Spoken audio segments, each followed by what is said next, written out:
Jean-Luc Martin-Lagardette, je suis journaliste depuis 1975, ancien de l'École supérieure de journalisme de Lille.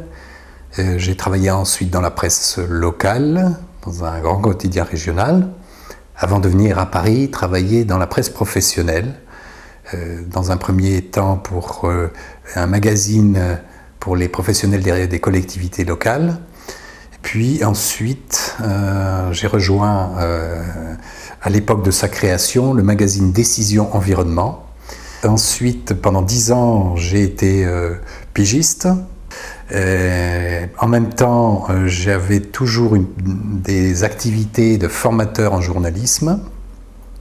Et puis, j'ai écrit quelques livres, des guides pratiques ou des livres de réflexion plus philosophiques. Et depuis 2 ans, je suis rédacteur en chef du magazine en ligne Ouverture, qui est accompagné d'une lettre trimestrielle que nous envoyons à nos abonnés gratuitement et qui est le portail de l'honnête homme du XXIe siècle. La lutte contre les dérives sectaires me paraît indispensable.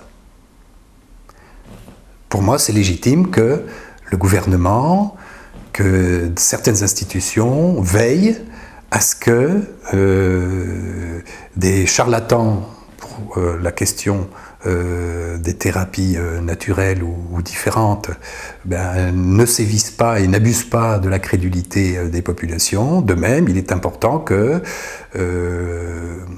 dans les groupes qui peuvent se constituer quels qu'ils soient, eh bien, il n'y ait pas de démarches qui fassent que les populations les plus faibles soient empêchées de s'épanouir librement et soient mis dans des orientations pour être exploitées. L'idée me paraît formidable et que la France ait une politique dans ce domaine, j'approuve, je trouve ça très bien. Le problème, c'est la façon dont elle est appliquée.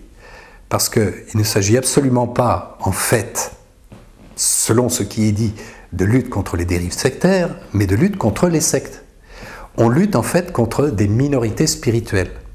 Ce qu'on appelle secte existe très peu en France. En fait, il y a différents groupements qui ont des démarches différentes les unes des autres, mais qui pour la plupart, la très grande majorité, telle que j'ai pu l'observer, parce que je suis allé voir un peu à droite et à gauche, la plupart ont des objectifs spirituels, ont des objectifs de recherche, ont des objectifs de défricher des voies nouvelles par laquelle leurs membres ou ceux qui peuvent sympathiser avec ces démarches eh bien, vont découvrir d'autres façons de se comporter, de penser, d'agir, de se nourrir et de se soigner. La lutte est faite avec un amalgame pour englober sous le terme de secte toutes ces démarches-là.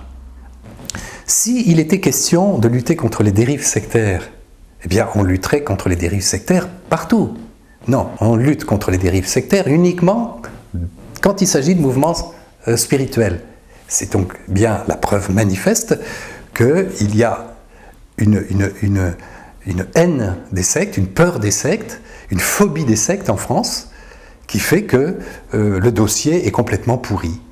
Alors, je ne dirais pas, comme Emmanuel Mignon, la fameuse phrase qu'a prononcée la conseillère du président Sarkozy en disant que le problème des sectes est un non-problème. Je dirais que le problème des sectes est un problème qui est très très mal posé et qui serait beaucoup plus simple de résoudre si on voulait regarder les choses de sang-froid et si on voulait être beaucoup plus objectif sur la situation. Cette histoire de secte, c'est un montage qui n'a plus lieu d'être. Ce sont des clichés qui empêchent de penser. Donc, il faut raisonner maintenant en comprenant que chacun, si on continue ce système, peut être traité de secte. Et que ce schéma-là, on l'a tous dans la tête. Même si vous n'êtes pas dans une secte, et même si vous êtes dans une secte, vous allez penser que l'autre est dans une secte. Et oui, et que l'autre est dangereux. Et qu'effectivement, c'est vrai qu'il y a des risques, mais que ce n'est pas chez moi, c'est toujours chez l'autre. Et ça, c'est impossible actuellement, tel que la politique est menée, de s'en sortir. L'ami Villul elle est anticonstitutionnelle dans sa démarche. Je le dis très clairement. La Constitution dit qu'il n'y a pas, qu'on ne peut pas condamner quelqu'un sans l'avoir entendu, sans lui avoir offert un procès équitable et sans avoir commencé par lui offrir la présomption d'innocence. C'est pour ça que la France est pointée du doigt par de nombreux pays à l'étranger, et ce qu'elle ne comprend pas, elle dit qu'elle est toujours à la pointe d'une mission extraordinairement positive de lutte contre les sectes et qu'elle est la seule au monde à l'avoir tout compris. Mais en fait, ce qu'on lui reproche, c'est pas de lutter contre les sectes, c'est la façon dont elle le fait. C'est qu'elle ne respecte pas les règles constitutionnelles, les règles sacrées de notre démocratie. Les experts véritables, c'est-à-dire des gens qui sont capables de faire la balance entre les partis, d'étudier les choses impartialement, professionnellement, ça existe très peu en France. Nous avons quelques sociologues qui enquêtent, qui essayent de voir sur le terrain, mais ceux-là sont immédiatement diabolisés puisqu'ils ont commercé avec la secte, puisqu'ils sont entrés dans la secte, ils l'ont analysé, donc forcément, ils sont manipulés.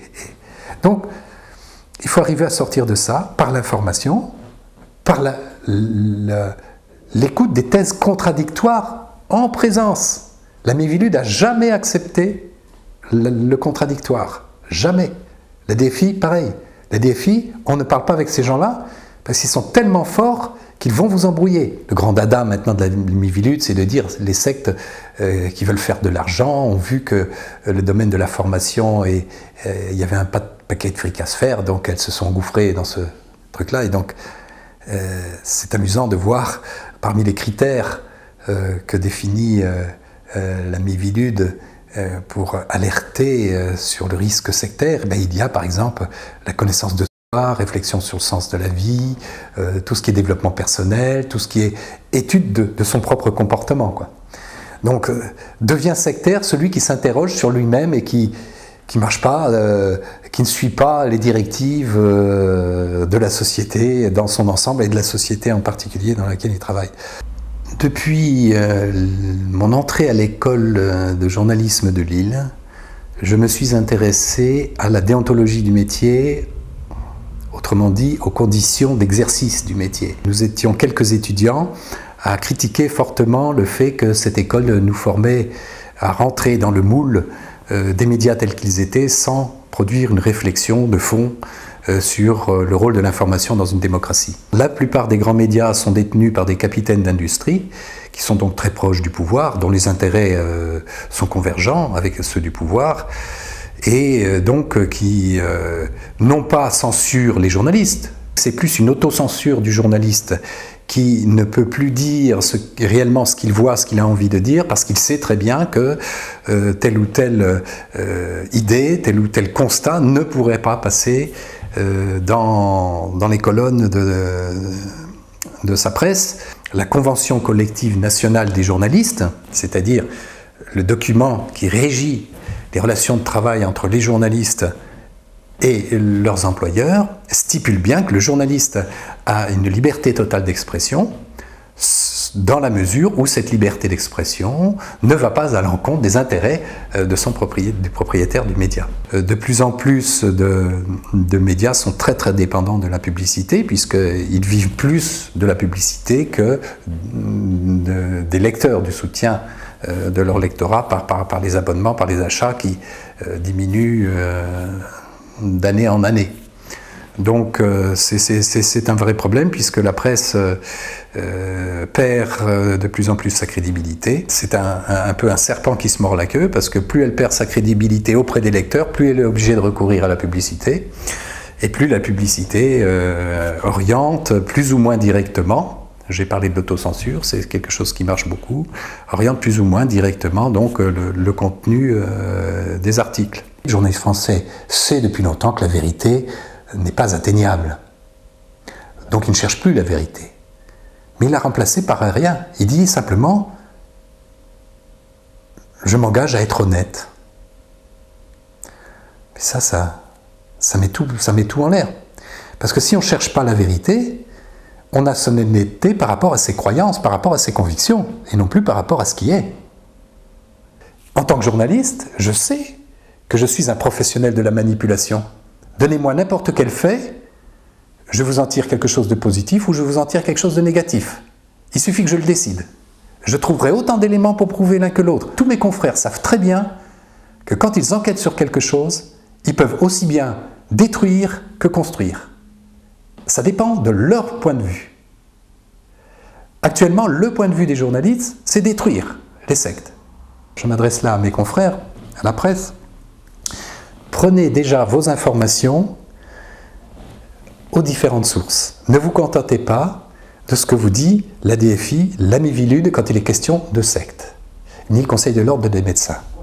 Il suffirait déjà qu'il y ait une information neutre et objective à partir des éléments existants. On verrait les journalistes enquêter par exemple sur la DFI, savoir qui sont les membres de la DFI, quel est son budget, le nombre exact des victimes, donnez-moi les statistiques précises pour savoir qui sont les victimes des sectes. Est-ce que les méthodes pour déterminer qui est une secte et qui ne l'est pas est scientifique? Si on cherche à connaître, si on cherche en plus à ne pas diaboliser ceux qui ne le méritent pas, parce que dans la liste des sectes, tous les responsables politiques qui ont suivi de près, à part un petit carteron de députés qui sont vraiment fanatisés contre les sectes, mais à part cela, la plupart reconnaissent que dans ce guide, il y a plein de mouvements qui ne mériteraient pas d'y être. Quand on pense secte, mouvement terroriste, quasi terroriste, qui ne vit que pour exploiter les gens, c'est pas vrai, c'est pas vrai.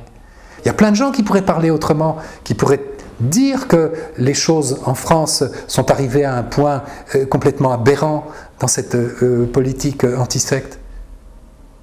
Mais non.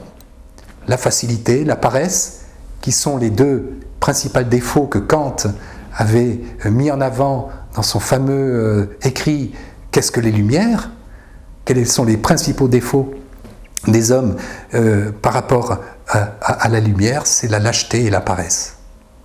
L'aspect proprement spirituel de l'homme, ce que j'appelle l'âme, doit être défendu. C'est pour ça que je viens d'écrire un livre qui s'appelle « Les droits de l'âme », pour une reconnaissance politique de la transcendance.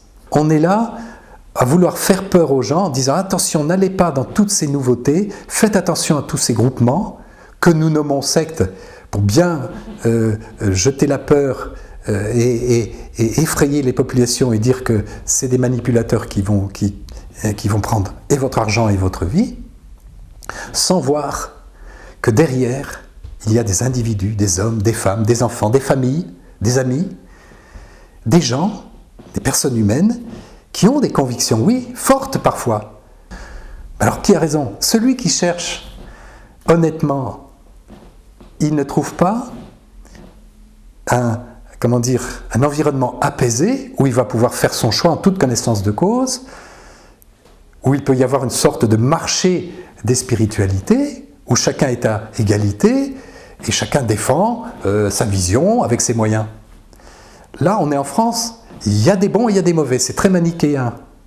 Il y a les bons, les grandes religions reconnues, puis il y a les mauvais, c'est tous les petits nouveaux.